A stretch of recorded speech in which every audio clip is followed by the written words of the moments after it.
Hello, mis queridos espectadores. Nosotros somos una pequeña representación de la clase de guía mayor. Y hoy le vamos a hablar sobre historia. Y nosotros somos Nicauri, Natalie y Jordi. Vamos a comenzar. A ver, Nicauri, háblanos un poco sobre las persecuciones. La primera persecución, ¿cómo fue? ¿De qué trató? Háblanos. Bien, pues no está de más decir que la persecución fue en el año 64 hasta el año 68 después de Cristo y fue encabezada por Nerón, la primera persecución. Cabe destacar que durante esta persecución fue cuando murieron Pedro y Pablo. Y muchos se preguntarán, ¿pero qué más pasó en esa persecución? Pues mira, se dice que la persecución estuvo ligada con el incidente que hubo en Roma, el cual fue causado por Társito, y Pacorrucho inteligentemente quiso echarle la culpa a Nerón. Así que Pompea, la esposa de Nerón, al ver que querían echarle la culpa a su esposo, como ella estaba tan fascinada con los judíos, quiso entonces echarle la culpa a los cristianos, que en ese tiempo eran vistos como odiados por la humanidad. Así que los cristianos, lamentablemente, su muerte fue muy desastrosa. Muchos de ellos fueron quemados para poder iluminar los fuegos nocturnos. Y los que no murieron de esa forma, pues tuvieron que morir desgarrados por las fieras en los anfiteatros. Nicauri, hubo una persecución en la que Juan fue destacado a Patmos. ¿Puedes hablar un poco sobre esa persecución, cuándo fue y todo eso? ¿Sabes? Que casualmente esa fue la segunda persecución, la cual estuvo encabezada por Domiciano desde el año 94 hasta el año 96. Y ya que mencionas a Juan, cabe destacar que Juan fue destacado a Patmos por causa de la palabra de Dios. Y también durante esta persecución se lanzó una ley la cual decía que todo aquel que no rechazara su fe iba a ser muerto. Cabe destacar que murieron varios personajes que son muy conocidos. Está el obispo, también tenemos a Flavia, la cual era hija del senado de ese entonces. Y ya que estamos en el mismo hilo, vamos a encabezar la tercera persecución, la cual estuvo encabezada por Nerva, fue desde el año 108 hasta el año 117 después de Cristo. ¿Quién fue Nerva? Nerva fue el padre adoptivo de Trajano, el cual fue su sucesor luego de su muerte. Trajano, durante el gobierno de Nerva no hubo persecución, pero durante el gobierno de Trajano sí hubo persecución. Cabe destacar que murieron, igual que la segunda persecución, varios personajes que fueron muy importantes en la historia. Tenemos a Simeón de Jerusalén, tenemos a Ignacio de Antioquía y a Clemente, que fue obispo de Roma. Jordi, ya que tú me has preguntado, dame el honor de preguntarte para atrás para que podamos continuar el hilo. Si tú sabes algo de la cuarta persecución, quién la encabezó, de qué año fue. Mira, Cuéntanos. la cuarta persecución fue encabezada por Marco Antonio Aurelio Vero. Fue desde el año 161 hasta el 178. Se cuenta que esta persecución fue la más cruel de todas. Dice que Marco Aurelio se precipitó a esta persecución.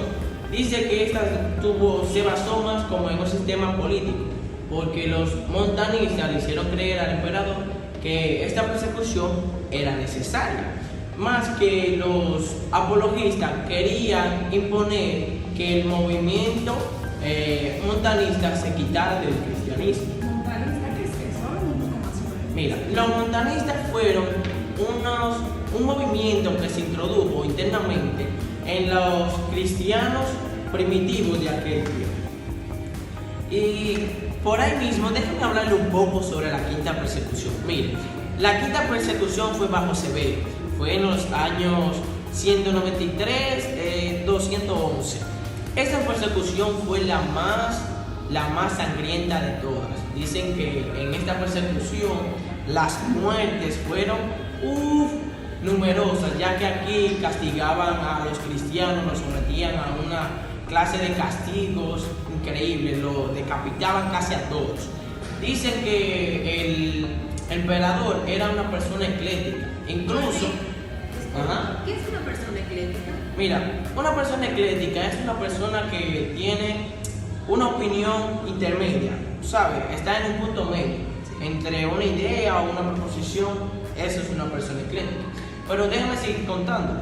Ese emperador de aquel tiempo era tan eclético que incluso él creía que Jesús era como un Dios, y incluso le mandó a hacer hasta un estatua. Ya podemos ver. Y miren, para que ustedes vean cómo va el hecho histórico, la trascendencia, la sexta persecución, esta fue dirigida sobre Máximo. Esta persecución que fueron desde los años 235 al 239. Esta persecución se basó más para los obispos y dirigentes de las iglesias de aquel tiempo. Y continuando por el mismo, me llegó una pregunta ahora mismo. ¿Quién fue Decio? ¿Tú sabes quién fue? Háblanos un poco. Sí, mira, Decio fue un emperador romano que encabezó la séptima persecución durante los años 249 hasta 241, que fue proclamado emperador por sus tropas después de haber sofocado una rebelión en Moesia. Natalie, ahora que dices Moesia, hubo un padre que entregó a su hijo. Háblame un poco más de eso. Sí, mira, el hijo se llamaba Silvio de Cesarea y dice que esta persecución fue muy sangrienta y se cuenta que su propio padre entregó a su hijo a un juez pagano para que fuera torturado porque el hijo era cristiano. Y cuenta la historia que mientras él iba caminando, todas las personas lloraban al ver al tierno hijo pasar por ahí, pero él estaba muy alegre y él decía, si entendieran el regocijo que siento, estarían felices al igual que yo. Mira, hubo algo que pasó en el año 257 por ahí, no recuerdo bien. ¿Qué pasó ahí? ¿Ustedes saben? Sí, mira, desde el año 257 hasta el 259 pasó la octava persecución. ¿Una más? Sí, Todavía. fue bajo Valeriano y se cuenta la historia que él proclamó un edicto para que fueran confiscados todos los lugares donde los cristianos se reunían a realizar sus cultos. Y en ese tiempo, curiosamente, los cristianos se reunían en los cementerios y hasta estos lugares fueron confiscados. Nada, persiguieron a los cristianos y también murieron debido a la realización de cultos. Lo curioso de todo, chicos, es que esto no se queda ahí. Todavía faltan 2 persecuciones más. ¿Cómo así? Sí, la novena persecución que fue bajo Aureliano y la 10ª que fue bajo Diocleciano y Maximiano. Oh. En este periodo fue conocido como la era de los mártires debido a que en este periodo había un aumento de cristianos. Entonces por eso fueron matados, oye eso. E incluso había el hijo adoptivo de Diocleciano llamado Galeriano, que él le tenía un odio a los cristianos, pero que ese odio fue inculcado por su madre. Esta era una fanática pagana y ella inculcó eso a su hijo y logró el propósito de que se hiciera una persecución. Mira qué bien. Sí, cuenta la historia que esta persecución empezó en el 303 después de Cristo. Hubo muchas muertes, como en todas las persecuciones, y nada, lamentablemente, muertes y más. Natalie, ¿cuántos años duró esta persecución? Esta persecución, muy curiosa, duró desde el 303 hasta el 313.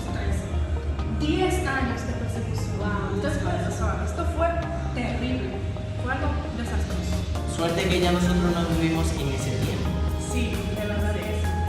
Era muy cruel para nosotros como cristianos. Pero qué suerte que nosotros tenemos estos relatos históricos para aprender. Sí, e incluso uno de los hechos resaltantes de ese periodo que llevaron a que el canón del Nuevo Testamento se cerrara, porque sí se cerró, fue que, número 1, las personas que eran testigos de la vida de Jesús ya estaban muertos para esos siglos. Entonces como que ya no había evidencias bíblicas de personas que vieron a Jesús para poder seguir escribiendo. Y debido a eso, había muchas herejías, muchas personas estaban escribiendo cosas que no iban de acuerdo con lo que ya estaba en el Nuevo Testamento. Entonces, debido a esto, también había un hombre que tú hablabas de él anteriormente, que era Montano. Montano decía que las revelaciones iban a seguir por vía de él. Entonces, imagínense esto, un hombre que no era de Dios diciendo cosas para que le escribieran en libros, para que supuestamente fueran parte del canon. Y pasaron muchas cosas y debido a todo esto que pasó, entonces cierran el canon bíblico para que no siguieran esas obras, esas herejías dentro de la iglesia. ¿Sabes? Me doy cuenta que en realidad durante los años los cristianos han pasado muchas cosas. Así es. Muchas cosas. Y por suerte todo esto está escrito para que nosotros aprendamos.